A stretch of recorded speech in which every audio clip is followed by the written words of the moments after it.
السلام علیکم ورحمۃ اللہ وبرکاتہ۔ میرے پیارے دوستو، 5 عورتوں نے جب ایک اکیلے مرد کا جنازہ پڑھا تو کیا کرشمہ ہوا، اور عورت نے یہ کرشمہ دیکھ کر دوڑنا کیسے شروع کر دیا؟ جاننے کے لیے ویڈیو کو آخر تک ضرور دیکھیے گا، اور ویڈیو کو لائک کرتے ہوئے چینل کو سبسکرائب کرنا مت بھولیے گا، اور یاد رہے بیل آئیکن کو بھی دبا دیں تاکہ ہماری آنے والی دلچسپ ویڈیو کا نوٹیفیکیشن آپ کو وقت پر پہنچتا رہے۔ تو آئیے شروع کرتے ہیں۔ دوستو، عجیب و غریب واقعے کے بارے میں آپ کو سناتے ہیں اور دکھاتے ہیں۔ یہ واقعہ دوستو پاکستان کے ایک گاؤں کا ہے، جہاں ایک مسلمان شخص رہا کرتا تھا جس نے 5 شادیاں کر رکھی تھی۔ یہ شخص، جس کا نام نور الدین تھا، رات دن شراب کے نشے میں دھت رہتا، اور گاؤں والے اس شخص کو بالکل بھی پسند نہیں کرتے تھے اور اس سے ملنے میں بھی کتراتے تھے۔ لیکن پھر بھی ان کے 5 بیویاں ایک گھر میں اتفاق سے رہتی تھیں۔ ان میں سے 2 عورتوں سے ناصر نے صرف اس لیے نکاح کر رکھا تھا کہ وہ بے سہارا تھی۔ شراب پینے کی عادت کے علاوہ ناصر اپنی بیویوں کے حق میں اچھا تھا۔ زیادہ شادی کی ایک اور وجہ یہ بھی تھی کہ ناصر کی اولاد نہیں تھی اور خود وہ اکلوتا تھا، اور یہ بھی اس کو دکھ تھا کہ اس کی نسل یہیں رک جائے گی، آگے نہیں بڑھے گی۔ مگر دوستو، 5 شادیوں کے باوجود اس کے یہاں اولاد نہ ہو پائی۔ شراب زیادہ پینے کی وجہ سے اس کا جگرہ ختم ہوتا جا رہا تھا، اور 60 سال کی عمر میں وہ چارپائی سے لگ گیا، بیمار رہنے لگا، مگر پھر بھی شراب نہیں چھوڑا۔ اس کی بیویاں بہت پریشان تھیں، اور ان کے منع کرنے کے باوجود ناصر شراب پینا نہیں چھوڑتا تھا۔ ایک رات دوستو ایسا ہوا کہ اس نے حد سے زیادہ شراب پی لی اور سو گیا۔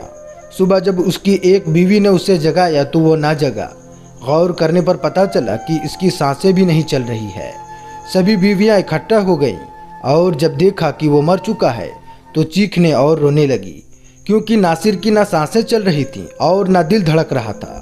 اب مسئلہ یہ تھا کہ دوستو اس کے کفن دفن کا بھی انتظام کیا جائے۔ انہوں نے گاؤں والوں کو بتایا، مگر گاؤں والے اس شخص سے پہلے ہی بیزار تھے۔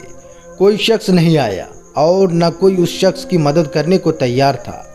شام ہونے کو آ گئی، گاؤں سے کوئی شخص اخلاقاً بھی نہیں آیا، یہاں تک کہ قریب مسجد جا کر انہوں نے امام مسجد سے درخواست کی کہ غسل اور جنازے کا ہی بندوبست کروا دیا جائے، مگر امام مسجد نے صاف انکار کر دیا کہ بیوی تمہارا شوہر شرابی جواری تھا اور بد اخلاق تھا، میں اس کا جنازہ نہیں پڑھاؤں گا، بہتر ہے کہ آپ کسی اور سے یہ کروا لیں۔ دوستو، ان 5 عورتوں کی یہ پریشانی اور بڑھ گئی۔ اب 5 بیویوں پر یہ بات صاف واضح تھی کہ جو کرنا تھا ان کو ہی کرنا تھا۔ بہرحال انہوں نے تھک ہار کر کفن اور قبرستان میں قبر کا بندوبست کیا، اور اپنی ایک جاننے والی قریب گاؤں کی خاتون، جو کہ ایک مدرسے میں عالمہ تھی، ان کو بلوایا اور ان کو ساری صورتحال سے آگاہ کیا۔ انہوں نے احادیث کی روشنی میں بتایا کہ عورت مرد کا جنازہ پڑھا سکتی ہے، اس لیے اللہ تو بہتر جانتا ہے اور دیکھ رہا ہے، تو اب جب کوئی چارہ ہی نہیں ہے تو ہمیں ہی اس کا نماز جنازہ پڑھانا پڑے گا۔ تم لوگ میت کو غسل دو، کفن پہناؤ، ہم ہی میت کا جنازہ پڑھائیں گے، اور پھر دفن کرنے بھی خود ہی چلیں گے۔ دوستو، یہ اپنی نوعیت کا عجیب ہی مسئلہ تھا۔ بہرحال بیویوں نے اپنے شوہر کو غسل دیا، کفن پہنایا، اور گھر میں ہی اس کی میت رکھ کے نماز جنازہ پڑھنے لگی۔ عالمہ ان 5 خواتین کی امامت کرتے ہوئے نماز جنازہ پڑھا رہی تھی۔ لیکن دوستو، ہوا کچھ یوں کہ جیسے ہی انہوں نے نماز جنازہ پڑھانا شروع کیا تو ایک ایسا کرشمہ رونما ہوا جس سے ان خواتین کی دوڑ لگ گئی۔ جی ہاں دوستو، آپ یقین نہیں کریں گے، مگر یہ بات سچ ہے کہ نماز جنازہ ابھی شروع ہی کیا تھا کہ مردے نے لیٹے لیٹے اپنی بیویوں کو باری باری نام سے پکارنا شروع کر دیا۔ پہلے تو سب کو وہم لگا، مگر جب مردے نے جواب نہ پایا تو وہ اٹھ کر بیٹھ گیا، اور خود کو کفن میں دیکھ کر اس سے پہلے کہ وہ حیران ہوتا، وہ سبھی خواتین چیختے ہوئے دوڑنے لگی اور کمرے سے باہر جا کر سانس لیا۔ اب ناصر کفن سمیت ہی ان کو پکارنے لگا۔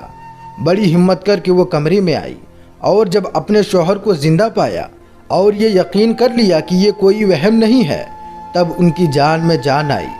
بعد میں ان کو معلوم ہوا کہ ان کے شوہر سکتے کی حالت میں تھے یا مر چکے تھے، یہ تو نہیں معلوم، مگر کسی صورت اس کی سانس دوبارہ چل پڑی تھی۔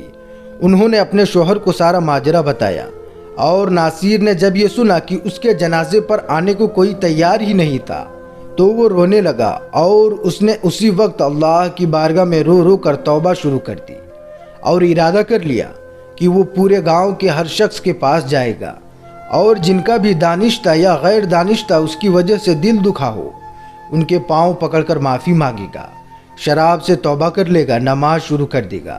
وہ موت کو قریب سے دیکھ چکا تھا، جان گیا تھا کہ شاید اس کو یہ مہلت اللہ نے اس لیے عطا کی تھی کہ وہ باہر جتنا بھی برا تھا، شرابی تھا، جواری تھا، لیکن وہ بیویوں کے حق میں اچھا تھا اور 2 ایسی عورتوں کی بھی کفالت کرتا تھا اور ان کو اپنے نکاح میں لے رکھا تھا جو بے سہارا تھی، جن کا دنیا میں کوئی نہیں تھا۔